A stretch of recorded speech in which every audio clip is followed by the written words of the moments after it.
I'm your host, Sheldon Alexander, and it's feeling pretty good on this Monday morning as we are still on a wave on the pod. Our Thursday pod, we went 5-3 against the spread. Adding it all up, that's 19-11 against the spread in the play-in and playoffs combined.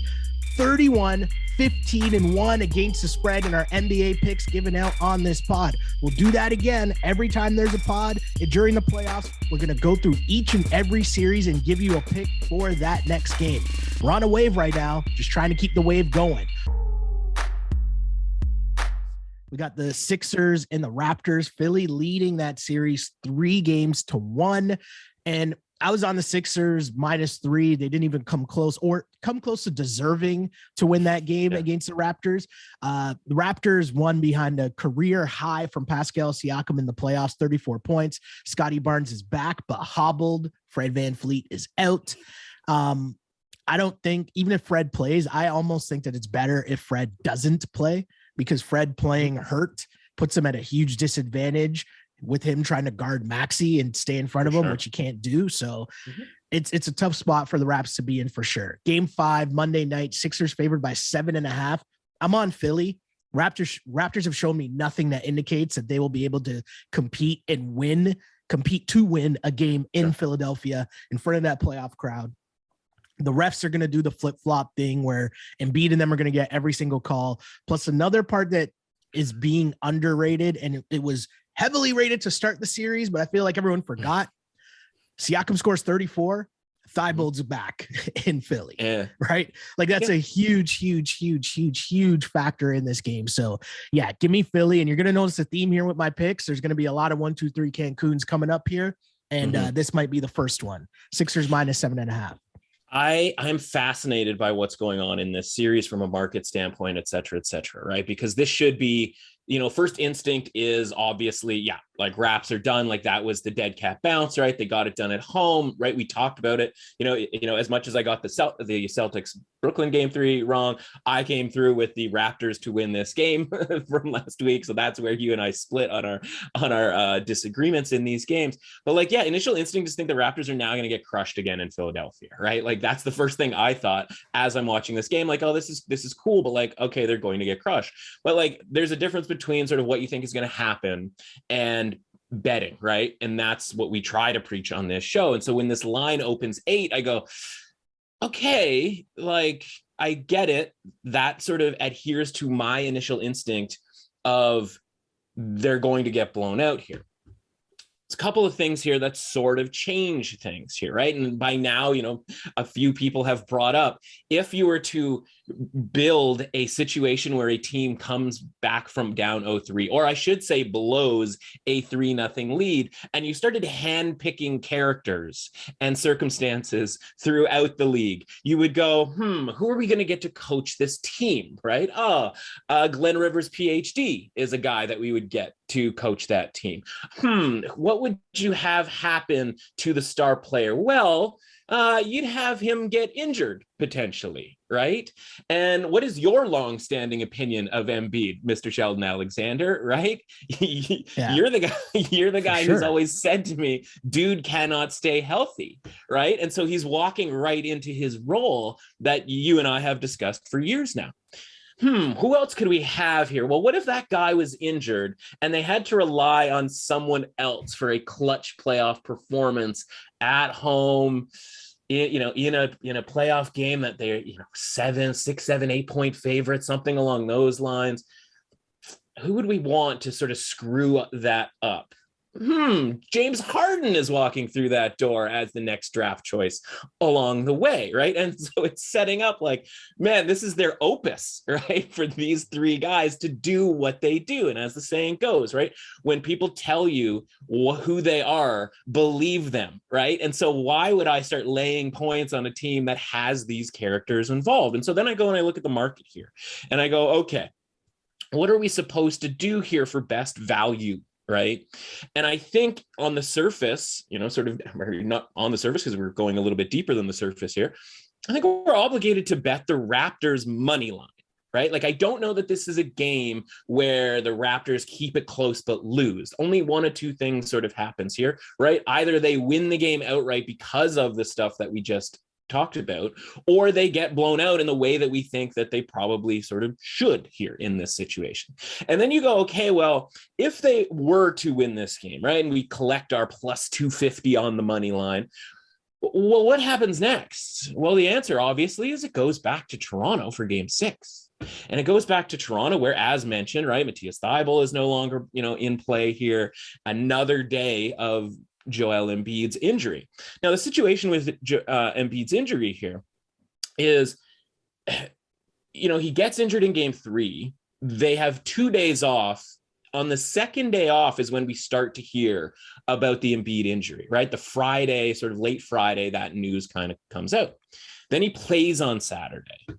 And so, he's hobbling, he's not hobbling around, but he's like, favoring the hand, and all my hand hurts, right? And he starts complaining about the officiating. And what happens? What's the indicator of a team when they're complaining about the officiating, right? That's desperate times. That's a little panic in there when you start pointing fingers at the referees, especially when you've been getting calls the way that Philadelphia was, certainly in the first 2 games at home, but also in that third game. And so there's a little bit of panic in there as Embiid's out there and he can't really shoot, right? He's not even attempting 3-pointers or really long shots, et cetera, et cetera. And so I just look and I go, okay, well, this game is being priced like Embiid is fine. And so, and it's also being priced like Fred VanVleet's out, and that really matters, but it's not like the Raptors have gotten a ton out of Fred VanVleet at this point. And defensively, you mentioned obviously his shortcomings potentially against Maxey, certainly in a compromised position. So again, I don't know that they necessarily want him to be in, but this game is being priced like Embiid is fine. And so I just look at it and I go, like, isn't this something of an opportunity? Now, again, you might be right, you might be wrong. And we're talking about a money line that is what it is. But moreover, we're talking about a series price that is 17-1 for the Raptors. That fundamentally all we need, and our handicap before the series started was what, right? One of the things was Nick Nurse versus Doc Rivers. So the longer a series goes, the more of an advantage that the Raptors were going to have based on that coaching mismatch, right? And so if I'm looking at it and I'm going, okay, well, we're going to get to game 6 here with a hypothetical win for the Raptors tonight. Okay, I really like their chances in that game again, especially short rest, right? Embiid's back, or maybe he's not, right? So either he's back after 1 day of rest, the way that he is tonight. We don't know what we're going to get from Embiid as far as like his injury situation, but it certainly didn't look particularly great when he had 2 days to rest, right? So again, what do we hear on Sunday? Well, now he's definitely getting surgery at some point and he has to hold off surgery. So the longer this goes, the prognosis gets worse, right? It's, oh, he's got a sore hand and but he's still going to play through it. Then he has a bad game and it's okay. Now he needs surgery, but he's going to play through it. What's going to happen after tonight? What's going to happen halfway through tonight? Is he even going to play? So my question to you would be, how much on the point spread do you think Embiid matters? If we got off this podcast right now and they announced, you know what, Embiid's not going to go tonight, where does the line end up for you? And I'll let you think about that for a second here, because I can only look at the prices that we have now. And so, this opened at 8, it's down to 7.5. So, again, maybe people are thinking along the same lines here with regards to Embiid's injury, but the money line was plus 290 on open. And if you sort of extrapolate out, because what are we going to do when we're looking to sort of bet a future, when we're going to bet something to play out over the next 3 games? Because the fun part about being down 3-0 or down 3-1 is that if you want to bet the team to come back, you can just roll over the money line, right? Our old rollover money line parlay strategy. And so you go and you go, okay, we got a plus 290. We already know what the price is when Toronto plays at home, right? It's about even money. I don't think we're going to get that plus 125 money line that we had on Saturday if they played in a game 6. So you go, okay, we're going to times that by 2 from the first bet. And then back in game 7, if the Raptors have had 3 straight wins, we're probably talking about something closer to plus 200, something closer, not quite to where we were in game 1. When, again, remind everybody, the spread was 4.5 in game 1. So this is probably closer to 6, something along those lines. You add that all up, right? And it ends up being 22-1. And so normally we would be like, okay, let's grab that. Well, the money line's already shifted, right? The Raptors have already taken money on the money line. And so now it's actually getting back down to closer to 17-1, which is available right now pretty commonly. There's also a 22-1 available out there. So anything over 17-1 has decent value in comparison to a money line rollover parlay. But I'm going to go back to the question that I had just asked you. What do you think the line is, right? How many points does this change things if Embiid was just announced out on Monday night, right? It's -7.5 now. What do you think the line is without Embiid for tonight's game? Yeah, I mean, he'd have to be worth at least a couple points, 2 to 3 points, I would assume. Well, I mean, we saw it, right? But we saw Doncic, like, we'll get to that. Like, that was like a 9-point shift, right?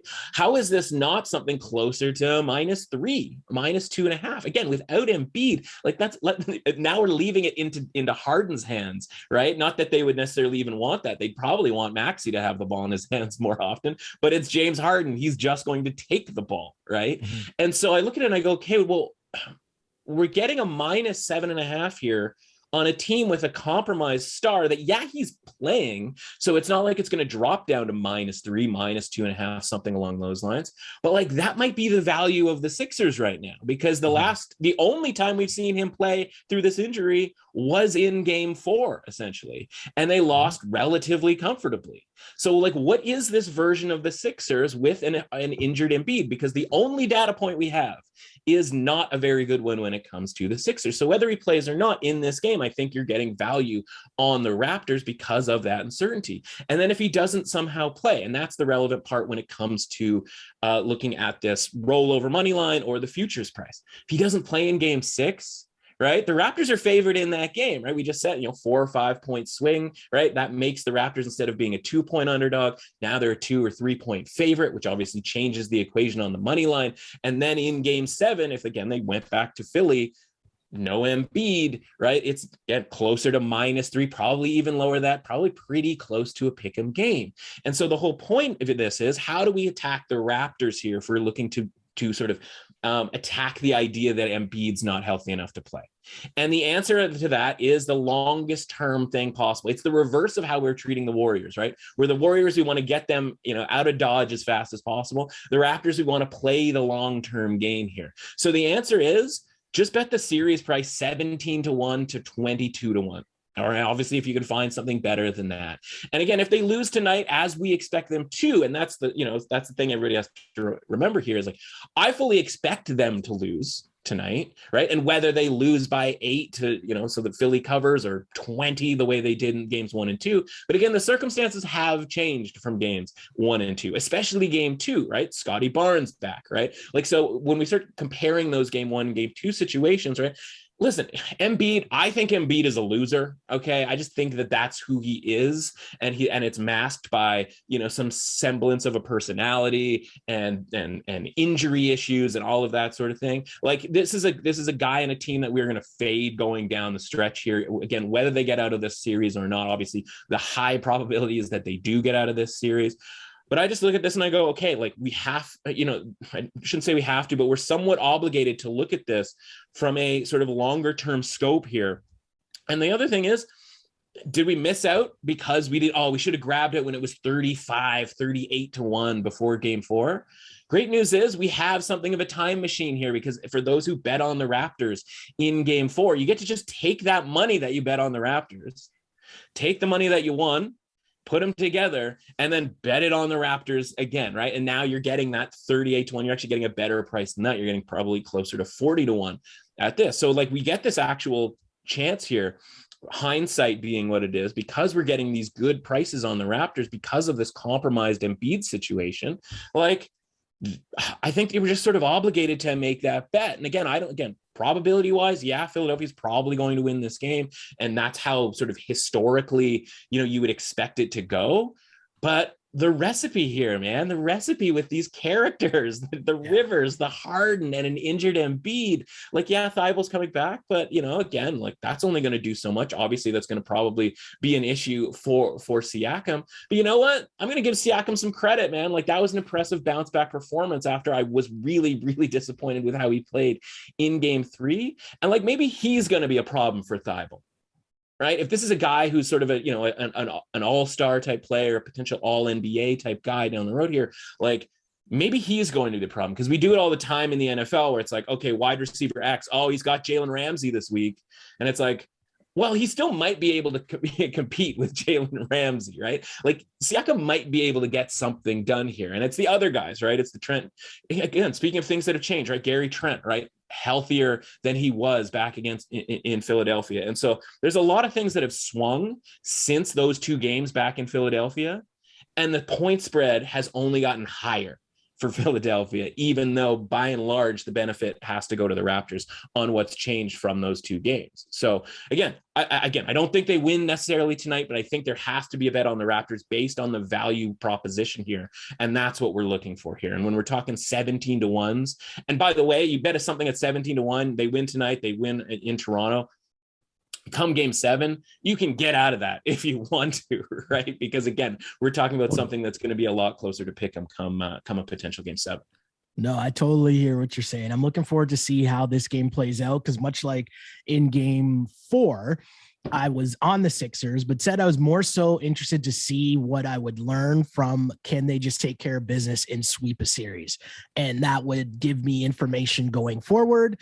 And so here we are. So like even in this game as well, it's kind of the same premise. It's like, we know what Philly's supposed to do. And you're kind of going to see for the Raptors, it's something they've talked about a lot, actually, when you hear the coach and you hear whether it's Masai or Bobby Webster talk, this is about seeing who your guys are, right? Mm-hmm. Seeing who your guys are going forward, how they react in certain situations, and going into a hostile environment like Philadelphia will be Monday night with a chance to clinch a series. Very interested to see how that turns out.